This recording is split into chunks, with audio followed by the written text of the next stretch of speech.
We treasure the legends, those who paved our way. In every single chapter, we're here to stay. Breaking down plays. Hey everyone, and happy Thanksgiving to you and your family. This is the Chasing the Highlights podcast. And you know, we are simulcasting today on YouTube at Lonnie and Friends podcast and also at Tony Sports Talk. I'm Lonnie Washington in Arizona, and my co-host is Tony Robertson, and we are Lonnie and Tony on the Chasing the Highlights podcast. So Tony, hey, how's it going today? Pretty good. All I gotta do is this, baby. Yeah, man. I know you happy about your win this weekend. We'll get to that in a second, but this is a Thanksgiving Day week, couple of days here. So hopefully everyone is traveling safely to their destination and get home safely and have a lot of time with friends and family. I know that I'm frying a turkey this year, like I've been doing for the last 5 years. It's kind of been addicting for me to be able to fry a turkey. And once you fry a turkey, man, and you taste how good it is, you don't ever want to go back to that turkey in the oven. Nope. Yeah, you turned me on to that, so that's why I've been doing it. So yeah, it's a good thing, and so let's get right to it. I mean, we had an exciting week number 12 in the NFL. I thought it was probably one of the better weekend games setups that we've had, and everything was really really fun to watch, really exciting to watch, especially if you were watching the Eagles, the Cowboys and Eagles game. Everybody might have turned that one off early, but that was the Cowboys versus Eagles, and arguably one of the most thrilling games of the season. And the Cowboys routed from a 21-point deficit to beat the Eagles 24-21 on a game-winning field goal. Quarterback Dak Prescott rebounded from a poor start to throw 354 yards and 2 touchdowns in this game. This was an unbelievable game to watch, and I really couldn't believe actually what I was actually watching. I mean, we were watching this game and we were like, oh man, look at this. This is a crazy game, and to see the Cowboys come back. I mean, the Cowboys are playing inspiring football, and they're actually, I'm really impressed with what they've done, and they've actually saved their playoff hopes, also with just the way they've been playing. And I'm very impressed with them. As a Commanders fan, for me to say that I'm impressed with the Dallas Cowboys, it takes a lot, right? But, we try to be a little bit unbiased on this show while still having a love for our teams. And, of course, Tony, you love the Cleveland Browns. But, watching this game, it was like, wow, Dallas's defense has really come alive with Overshown back.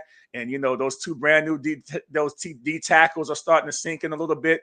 And they got after the Eagles after they settled in. And then the high-powered offense, came, started, they started catching a lot of footballs and stuff. And it was insane just to see. I mean, George Pickens in this game, he went off. I mean, he had 9 receptions for 146 yards, Tony. CeeDee Lamb, although CeeDee Lamb, I don't think he had a great game. He had 4 catches for 75 yards. But CeeDee Lamb, he was dropping balls all over the field, and including a touchdown. So I'm not quite sure that could have if Dallas would have lost this game, you would look back at those those CeeDee Lamb drops and maybe have something to say about that. So Tony, what do you think about this game looking back at it? Well, looking back at it, I was looking at it from a fantasy standpoint because I had Dak Prescott, right? So in the first half or first 2 quarters, I was sitting there like, okay, now I'm about to lose really bad because this dude is playing like trash right now. But then I started watching, it's like touchdown, like oh. So I feel like I said last week on our previous podcast, I felt that the defense was going to be a game changer in this game, even though the Eagles came out and played pretty well from a passing standpoint. I felt like those 2 defensive tackles they brought in was going to be integral to slowing them down because they took something away because as the game went on, I felt like they stopped something. The running game wasn't doing anything. Even though the offense, the passing game was doing well, the running game couldn't get going, and usually that's what they like to do. So that's why I picked the Cowboys to upset them. And at the beginning, it didn't look like they were going to do anything. No, it looked like it's going to be a lot of people might have turned this game off. Let me just say that. Yeah. So, but then when I saw what they, how they came back, I was like, yeah, that was a good pick because that defense is going to turn. It's turning a corner right now, and they look kind of dangerous right now. Yeah, they do. I mean, I wanna give my hats off to the Cowboys. And obviously, on the Eagles side of the football, I mean, when you watch this game, of course, the Eagles have done this, a lot this season where they've started off really fast and then they fizzle out in the second half, and you really can't put your hand on it, and you're kind of sitting back and saying, what the heck is going on with the Philadelphia Eagles? I mean, if it's not one thing, it's another with them. I mean, you have, everybody's talking about AJ Brown and how he wasn't getting the football, but he had, 8 receptions, 110 yards receiving. He averaged almost 14 yards a catch, and then he had a touchdown. And then, Devontae Smith, he had 6 catches for 89 yards, and he had a longest of 41 yards. So they did what they needed to do from a passing perspective. But when you really start looking at everything, as a whole, when you really start looking at it, this is the stat that is astounding to me. I can't get this out of my head with this particular stat. Saquon Barkley, 10 carries for 22 yards against the Cowboys. And so, Tony, my big question to you, and do the Eagles have a running back problem? I mean, because clearly it's hard for them to stay balanced, and the Saquon Barkley has been this way pretty much all season. He's only had 18 explosive plays versus 30 plays last year. So, do you think the Eagles have a running back problem? I mean, I feel like it could be an offensive line problem because if he can't, if there's no holes opening up, what can he do? But at the same time, there's other ways you can get him the ball. You got to work him into the passing game. But I feel like it could be a quarterback issue. Wow. Even though we know it's not him, we know Hurts is not an issue. It's just we don't know if he could change the offense at the line, to switch it up to make it to. If he can see something at the line and say Saquon, we're gonna run Saquon here, or can to change it. We don't know if he's doing that. I mean, I know he's smart. He's a smart quarterback, but we just brainstorming here. We don't know what the issue is. I think it's the offensive line because if there's no reason why he should have only 22 rushing yards.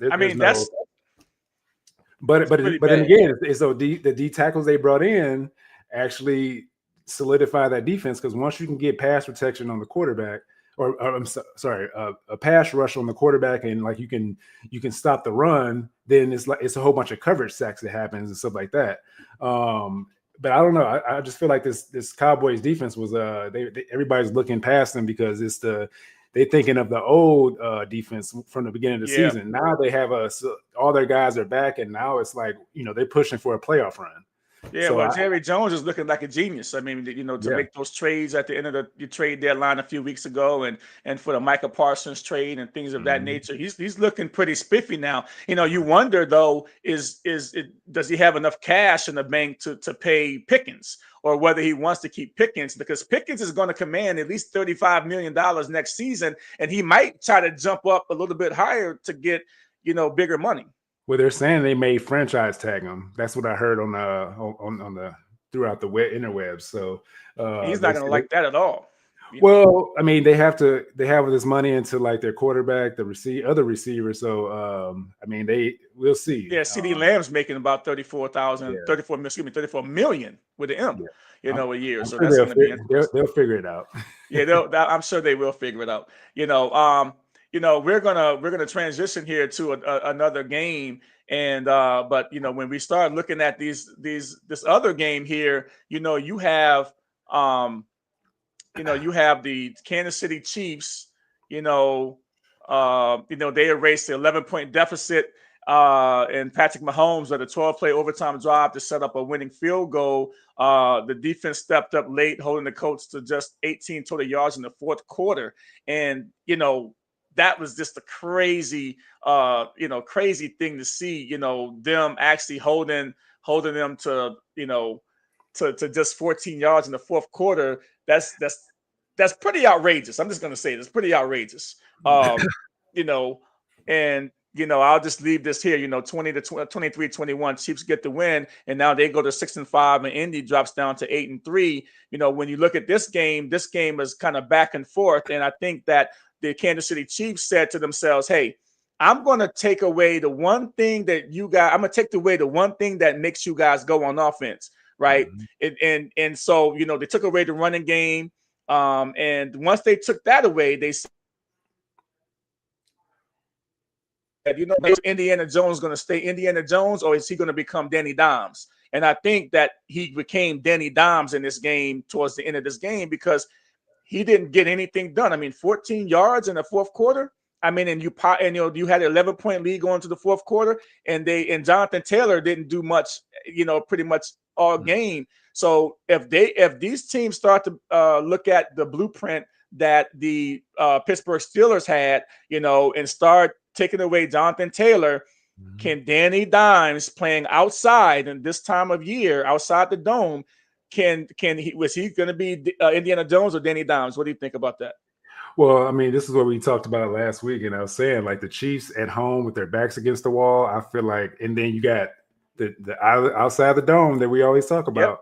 Like, you have to, like, even though they're trying to take something away, there's just like we were talking about Saquon, you have to be able to get the ball to them in some other way. You have to dump it off to them to get them going. But it seemed like they were spying, like just locking in on him or something. I don't know what it was, but I feel like at times they always try to get Daniel Jones as their, like, the savior or whatever. They want him to take over instead of going with the guy that got you here, right? And I feel like they kind of fall into that a lot because there's times they should have ran the ball no matter what was going on, like to work the clock, and they just kept throwing and throwing. I'm like, they came out and did. I was texting my friend Dustin, this on my son's his daughter's on my swim team and everything, and I texted him. I was like, because he's a Colts fan. I was like, why are they passing? He's like, I don't know, bro. Don't ask me. So,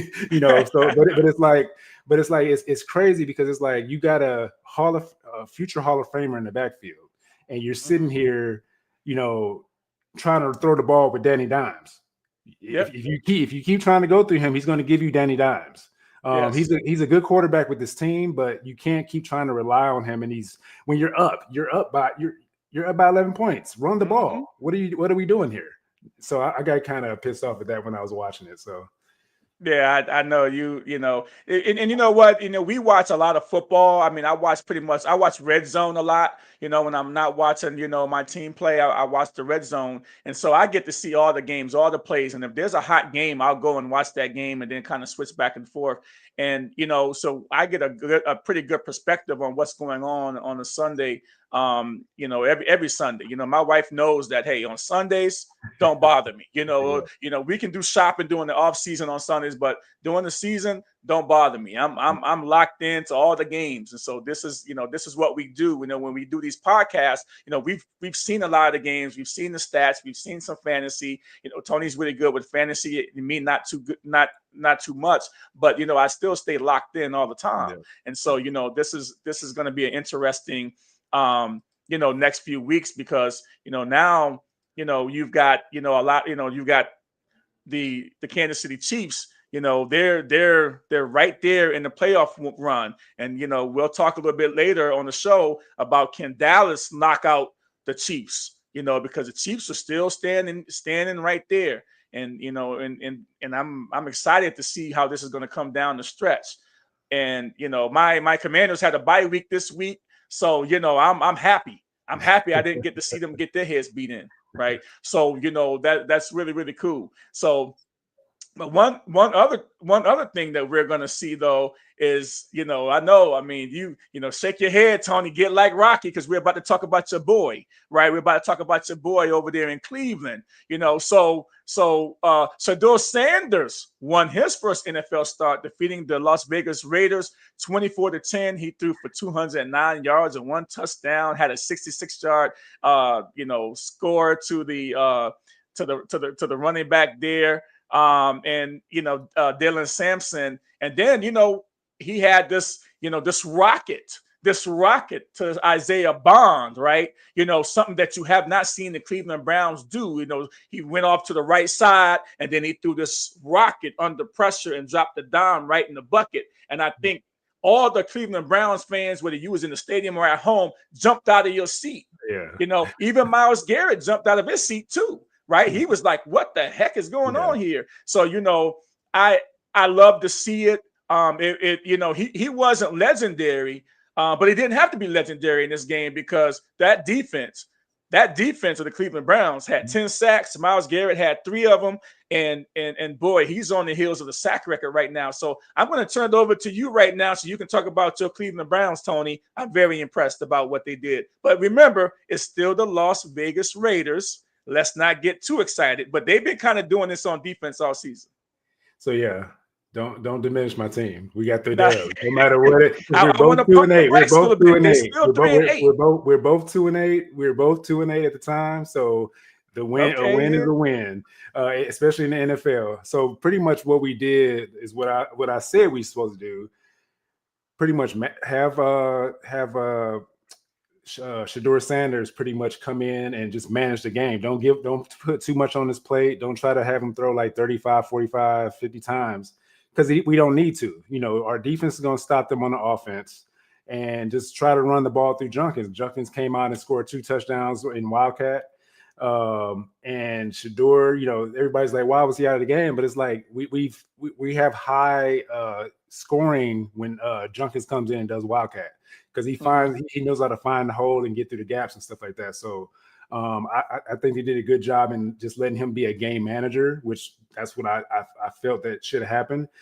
He had that one blemish that he threw that pick because it was like they kind of messed them up on the defense. They played like a great defense where they dropped back a lot of their running back. They showed the blitz and then they dropped back. They kind of threw him off. He threw it right to the guy.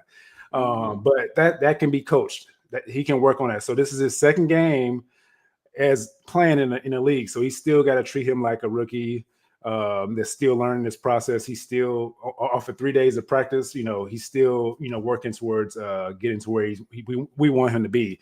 And like, I'm looking forward to like keeping him going for the rest of the season so we can see what we have against these good teams. So when he plays against the Niners, I feel like that's going to be a telltale sign of what he can do because the Niners has a good defensive coach in Saleh and everything. So we're going to see what he can do at home in Cleveland. So we'll see. I mean, I feel like and then now that you've kind of said that, he's going to get his start. It looks like they've already came out and said that he's going to get his first start this week, and getting his first start. Excuse me, his second start this week. They've already named him the starter for this against the 49ers. And one of the things that a lot of people did not know, or maybe not know, what Sanders did this week. This was an amazing stat that I was able to pull up here. And Sanders had 3 passes over 35 yards against the Raiders, and the Cleveland Browns as a team had only 1 pass over 35 yards all season. So let's just back up for a second.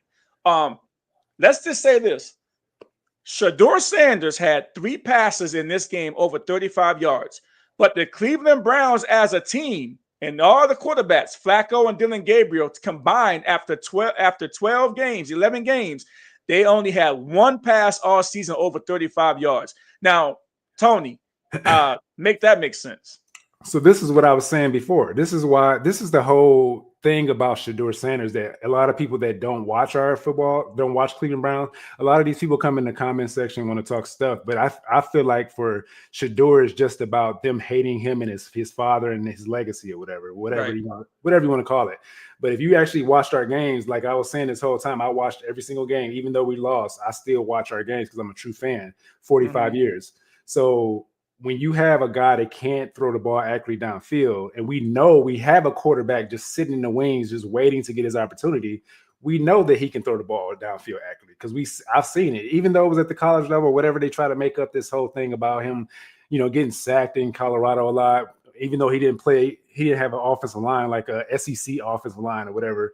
They don't talk about that. They want to just talk about how many sacks he had or he did. Even though those times he was getting sacked, he was still making plays downfield and throwing the ball accurately downfield and stuff like that. And you want to say, oh, he threw it to a Heisman Trophy winner, but in order to have a Heisman Trophy winner on your team, you have to have a quarterback throw you the ball.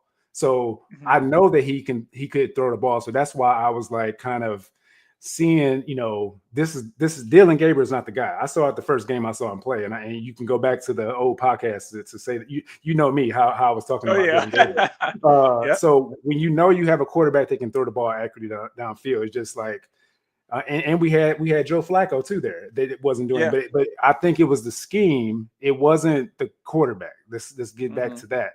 But with Dylan Gabriel, that's a different story. But with Flacco, it's Flacco. We know he can throw the ball. It's just the way the coach was calling the plays. It just wasn't conducive to getting the ball downfield. We have burners at the wide receiver spot. We don't have like those guys. You can't send those guys across the middle and throw them short routes because they're gonna get blown up.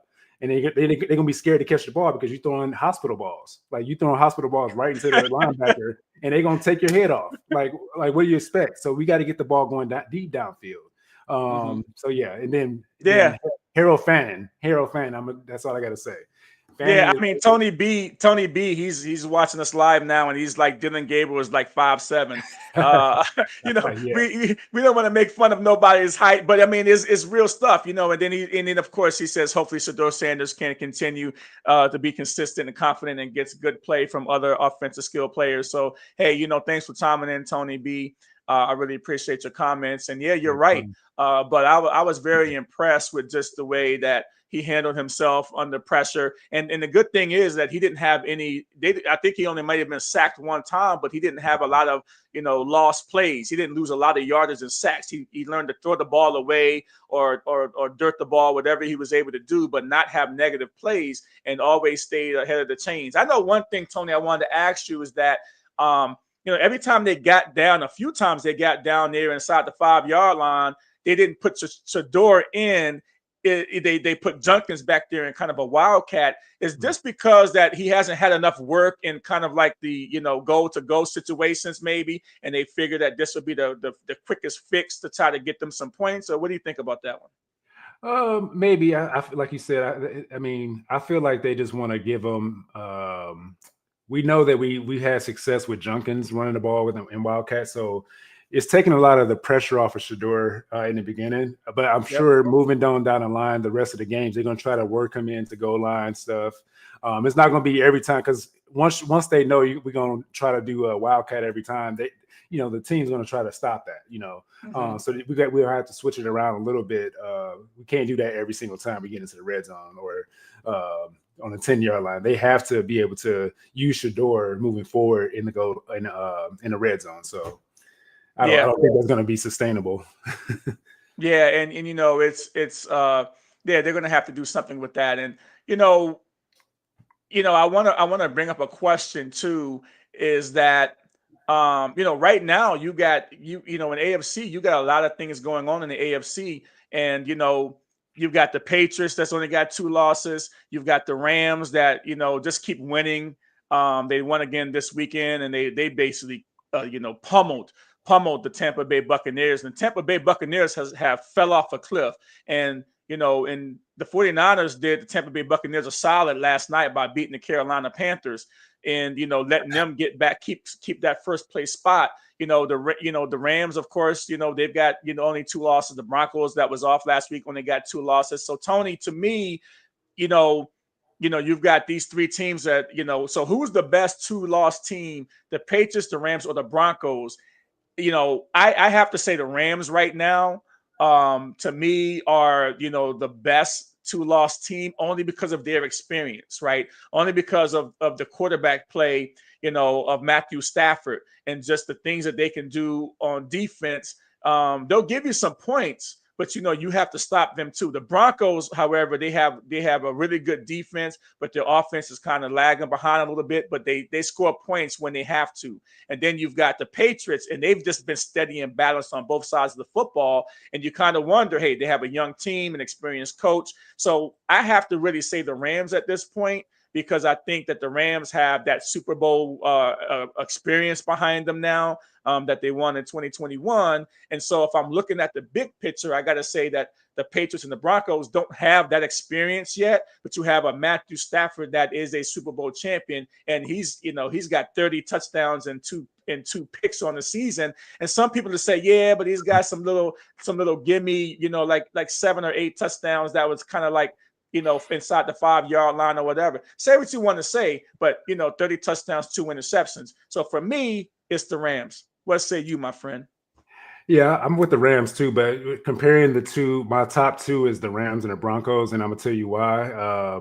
It's because of the defensive side. I feel like the Rams gave up only like 172 points this season, and the Broncos only gave up 190 something or whatever it is. And but the telltale sign is the offensive side, because I have Bo Nix in fantasy, and he's inconsistent. You don't know what you're going to get game to game from him, but you know what you're going to get from the Rams. As long as they're healthy, if they have all their players, you know what you're going to get. Those guys are coming out like knocking people over the head, and but you can't get that consistently from the Broncos. So that's why I feel the Rams is the number 1 team, and Stafford right now is the current MVP right now, because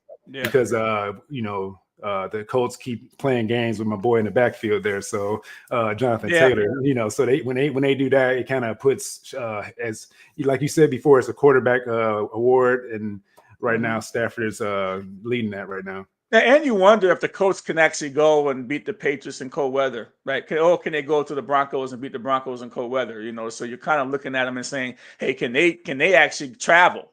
Can what they do travel? They can travel. It can travel as long as they run the ball with Jonathan Taylor, right? Yeah. But I think in that situation, we're looking at the Colts. I don't think that Daniel Jones needs Jonathan Taylor to be terrific. Mm-hmm. It's not the other way around. And if they continue to make Indiana Jones pass the ball, then I'm not quite sure if he's going to be able to handle. So that's why I think if I'm looking at these teams in the AFC, I probably would have to say the Broncos because of their defense and the AFC side. Yeah, with the Colts again, they have to, when they're outside of that dome, they got to run the ball. They got to find ways to get the ball to Jonathan Taylor, especially when it's cold. Like the quarterback is not. He's not that guy. Danny Dimes is not that guy when it's outside the dome right now. I can't. You got to give it to Taylor. Yes, you got to give it to Jonathan Taylor. All right, so when we come back, we're going to be talking about Week 13. A lot of good games on Thanksgiving Day, and they even have a Black Friday game. So we'll be back in 30 seconds.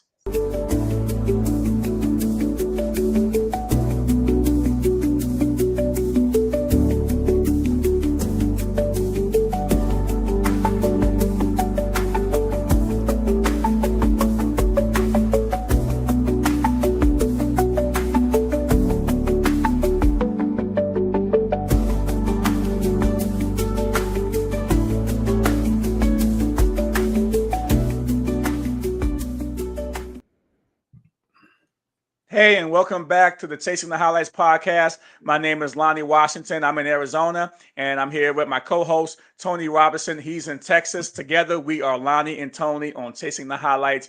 And, the second, looking at Week 13, we have, a couple of days from now, on a short week, we have a lot of actually good games. We want to start out first talking about the Cowboys hosting the Kansas City Chiefs. And they're a home underdog despite an impressive win over the Philadelphia Eagles. Kansas City's fresh off a win against the Colts and could get a boost with the return of running back Isaiah Pacheco this week.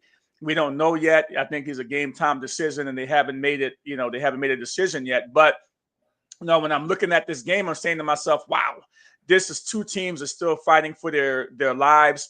And Dallas has looked very, very impressive. They're on a 2-game winning streak right now. Their defense is much improved. And even if they can just play, somewhat middle of the road defense, right, with their high-powered offense, they're going to give a lot of teams problems. And, man, this game is going to be so good. Thanksgiving Day, Chiefs at the Cowboys. Man, you kind of get Kansas City kind of out of – Kansas City has lost like 5 or 6 games this year, really, really close games, and finally they get one. Last year they had so much success and they've won 11 fourth quarter games last season. The Chiefs did, but now they got to travel to the Cowboys, who are hot, and then they're playing with a lot of emotion, for their fallen teammate.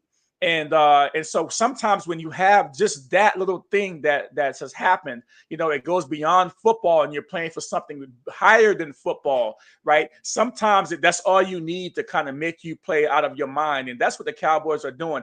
I don't know, man. I got to flip a coin on this one. It's hard for me to tell who's going to win this game, but I'm always got to go back to Patrick Mahomes. But Dak Prescott has been better than Patrick Mahomes all season.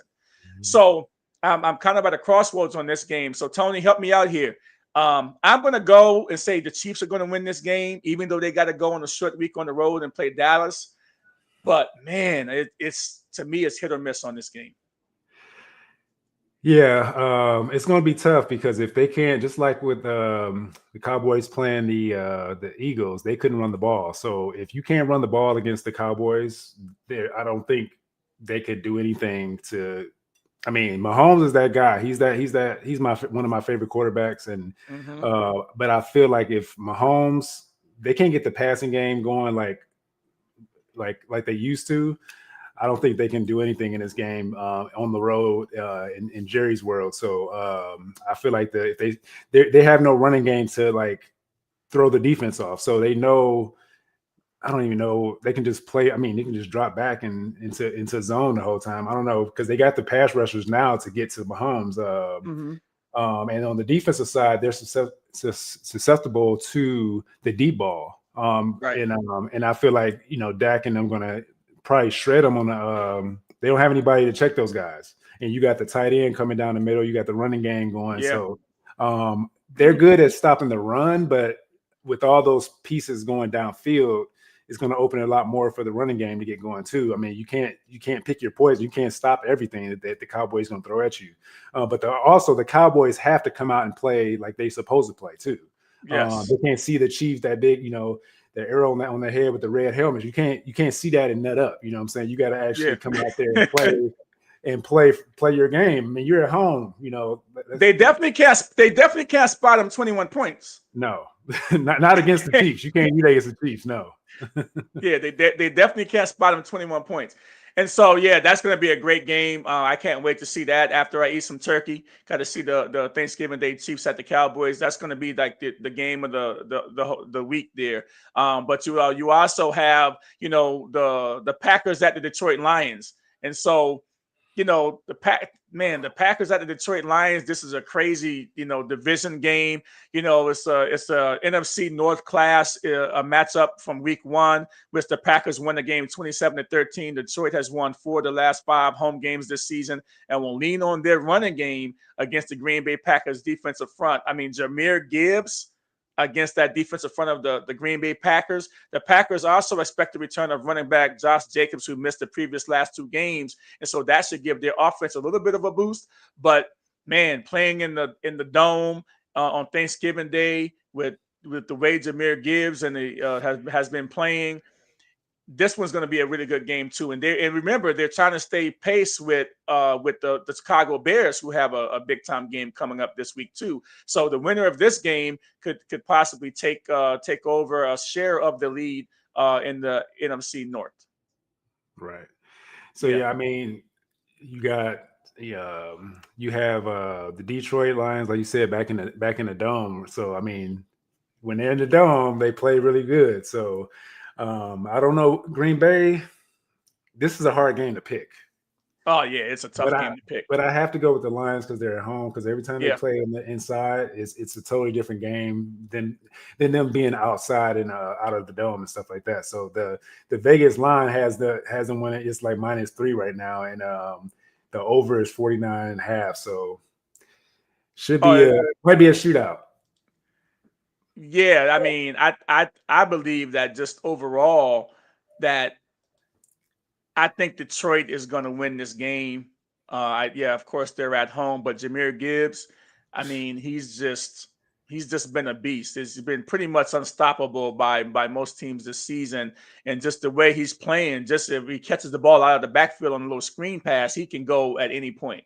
You give him the ball on a sweep or just up the middle, he makes a couple of cuts, he can be gone. And so when you look at this particular game and them not having any elements to have to deal with in the confines of their own home, and that's one of the benefits that the Detroit Lions and the Dallas Cowboys have. They started this whole thing with the Thanksgiving Day game years and years ago. They invested in this game, right? They said, hey, we'll sign up for this game every Thanksgiving. And so for like the last, anytime that I can remember, they've had this home field advantage that was always put on the schedule every year. At this time of year, when you have a team that's a potential playoff team, it's a big benefit to come off a short week and to play a game at home on Thanksgiving.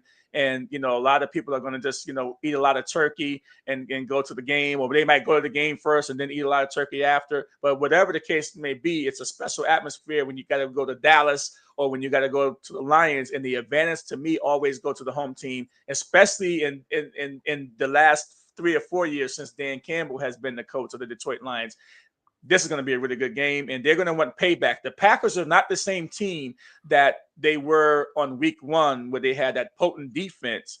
They've got some cracks in the defense right now if you're the Packers, and the Lions can't wait to feast on that crack in the defense if you're looking at the Green Bay Packers. Yeah, definitely. Yeah. So, we're going to move on. We got, you know what? Let's go to, let me first talk about, just overall, we've got the Commanders, the Broncos going to the Commanders. Okay. And that's the Sunday night game. I don't expect much at all from my team, the Commanders. That's why I don't have a nice graphic on the screen. I'll just talk about them very short and brief, and I always kind of tell Tony, when your team is bad, I'm not going to talk about you on the podcast. I'm not going to talk about you. Your team is out of the playoff hunt. The only reason why the Cleveland Browns, and they are a bad team, they're not really a good team either. Their defense is top 2 defense, right? But the Cleveland Browns is a bad team also. But the only reason why they get airplay is because of Shedeur Sanders, right? He is driving all the media and everything. Just him alone, the NFL, when they get him, their ratings go up. Shedeur Sanders is good for the NFL, regardless on how they try to keep him out of the league. But my team, 3-8, the Commanders, and no Jaden Daniels either because he still has the elbow injury, but he is back to practice this week. So you might see, and I don't really want to see him play the rest of the year, but I understand why he got to play. I know you're chopping at the butt to say something, so what do you want to say? Yeah, misery loves company. Why you got to tie my team in there when you talk about your misery loves company, but your misery might be coming. You did get a win. We've lost like 7 straight, so your misery is going to be a little bit, curbed because y'all got a victory. We ain't gonna get another victory because I don't see there's no way that the Commanders is winning this game. And if they do, I'll come back on here and eat pie. But yeah, I'm going against my team. No Jaden Daniels. Everybody's coming off a bye week. But you know what? We might get some gumption up. Maybe there's a lapse somewhere in the 9-2 Broncos. I doubt it. So we'll just leave that right there. We'll do a slide out of that, real quick. But, I'm not going to let you off the hook either because, we've got the 49ers at the Cleveland Browns, right? And, Purdy last night had 3 interceptions, right? Mm-hmm. Purdy last night did not look good to me at all. But they're not going to go back to Mac Jones, right? Because, Purdy is their franchise guy. He didn't really look good last night and throwing 3 picks in like the first half and put them in a bad situation. But what saved them is Bryce Young was equally as bad on the other end. Throwing the interception, at the 5-yard line, throwing the interception, making bad decisions with the ball. He did not capitalize on the opportunities last night, and he gave the 49ers an out, right? Yeah. But the defense also played strong. We talked about Robert Saleh, on the defensive side, the defensive coordinator, the former Jets head coach, and he's like another head coach out there, just dealing with the defense. And with all the losses, with Bosa gone and Warner gone on defense, they still are locking teams up on defense and playing really good defense because you have an experienced defensive coordinator in Saleh that is creating, taking away something in your weaknesses, and he's getting after the people. So Shedeur Sanders, you know, he had an awesome game last week, but he's stepping up in class to a 3-loss team. And, you know, I'm not quite sure if he's going to be doing, if he's going to be showing all that. I'm not quite sure if he's going to be doing all that in this game, Tony. And I'll let you take it from there. Yeah, Robert Saleh is a great defensive coordinator. He just pretty much came back home, back to San Francisco 49ers, because he was there before he went to the Jets. So they had to bring him back because of his great play calling on the defensive side. So that's what I'm pretty much saying to everybody I've been talking to about this game coming up. It's going to be a tough game. It's a good test for Shedeur. You know, you got the little gimme game against the Raiders. Even though the Raiders played pretty solid, they played okay on the defensive side. But this one is going to be a good test for to see where he's at and like playing against a true NFL pretty much Pro Bowl Defense. or whatever defense or like whatever you want to call it. Even though they have losses, like you said, even though they lost players, they next man up mentality there. He trained the coach trains them to be the same players. You know, whoever gets out of the game, everybody's filling in and doing what they got to do. So, but I still think that if Purdy keeps playing the way he's playing, throwing interceptions, I feel like our defense can get some points scored potentially. Because the thing about it is we have to stop McCaffrey. We can't stop McCaffrey.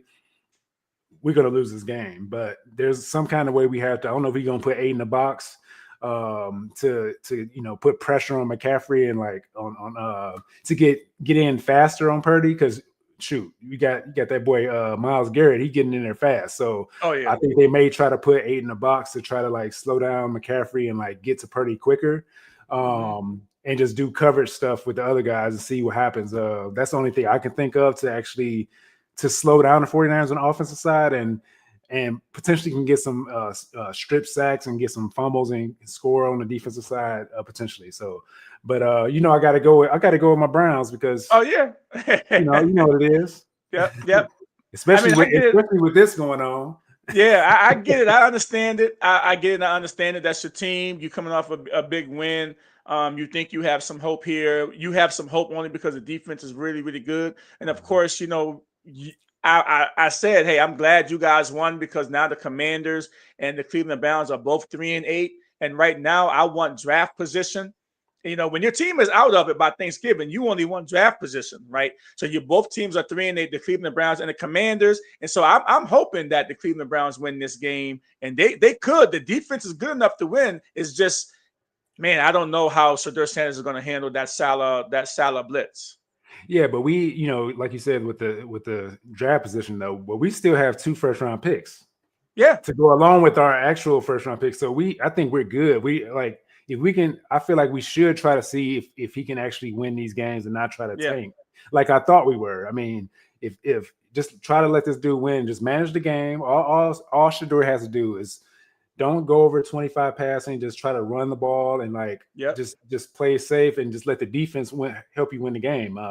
Don't put them in bad situations. Just possess the ball as long as possible, and I feel like we got a chance. So yeah, and we'll see how this game turns out. We're going to move on to our next game, though. We have a Black Friday game this year, which is crazy game. You have the Bears at the Eagles. You know, the Eagles look to rebound after a away loss against the Cowboys. The Bears have been strong bet against the spread this season, particularly on the road. So, you know, if you look at, you know, what the Bears have done on the road, you know, they've actually been pretty decent. And so you wonder if that magic, you know, that Caleb Williams magic can still stay hot again. They've won 8 of 9 games. I mean, it's been an incredible run for the Bears. And so the Bears fans are excited, but they're cautiously optimistic too. You know, I hear some of the Bears fans, you know, I got some family members that are Bears fans, some friends that are Bears fans, and they're kind of quiet still.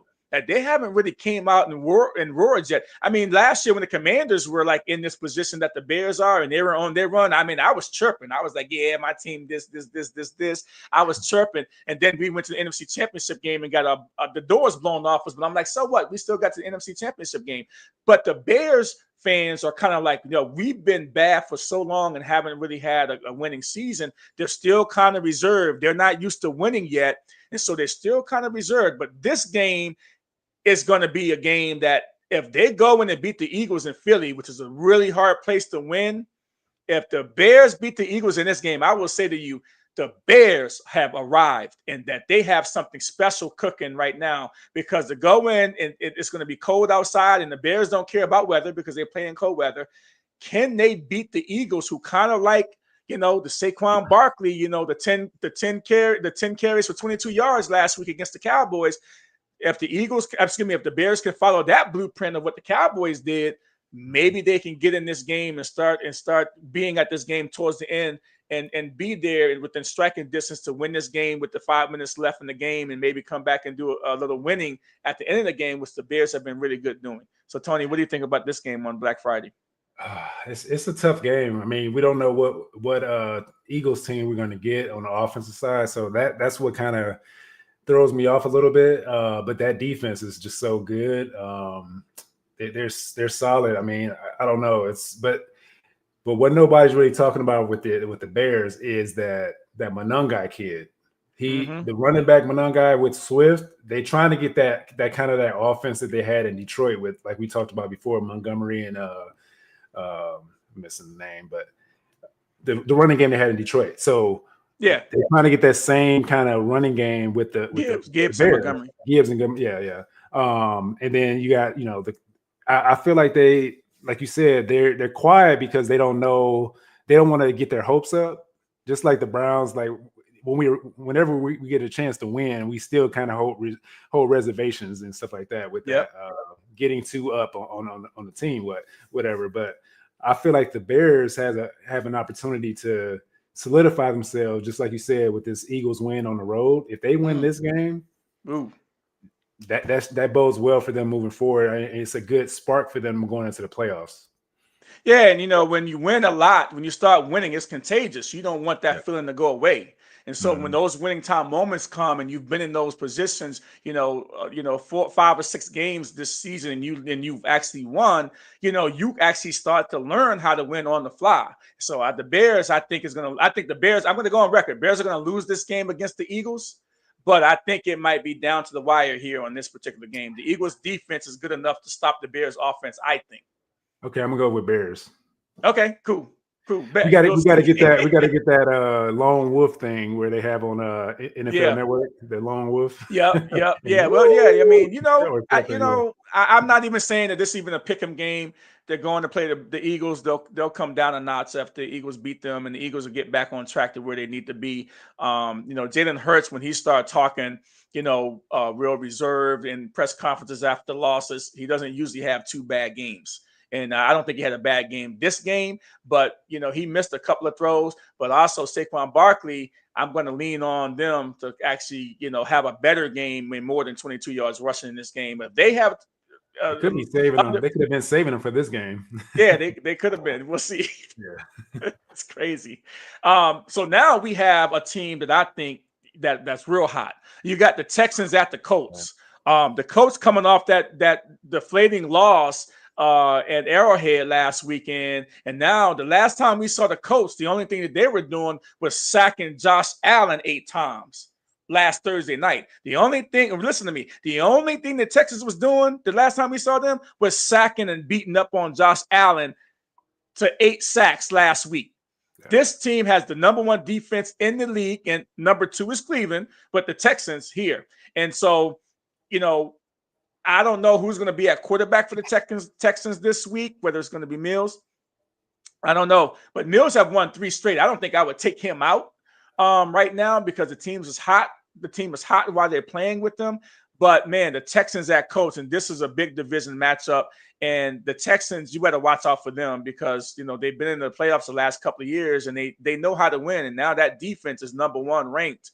Man, it's going to be a good game.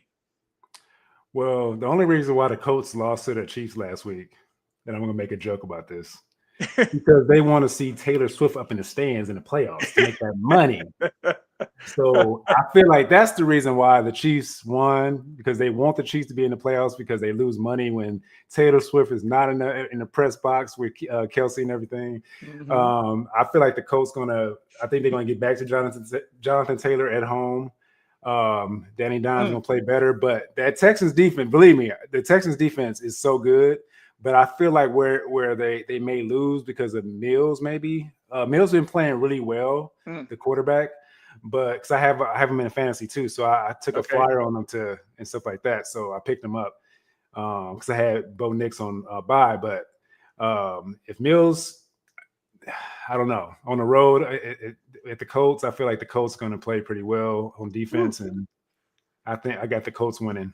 I got the Texans winning this game. I think the Texans are hot right now. I think their defense travels, right? Don't matter if you're playing outside, inside. They happen to play in the dome. Weather's not going to be a factor. I think that, I think that they're definitely going to go in there and beat the Colts up pretty bad. And all they got to do is put pressure on Danny Dimes. I call him Danny Dimes because he's probably going to be Danny Dimes in this game. I don't see him putting his cape on and being Indiana Jones against this Texas defense, the way they beat up Josh Allen. Now, Josh Allen is the guy. He's a former MVP, and they had him literally running for his life last week. He was on the ground. He was holding his arm. He had all kinds of things going on, but they beat him down. And if they put the same pressure that they put on Josh Allen, who's a lot better quarterback than Daniel Jones, then we're going to see Danny Dimes back out real quick in this particular game. And so I have to say to you that, man, the Texans, to me, I think are going to put it on the Colts.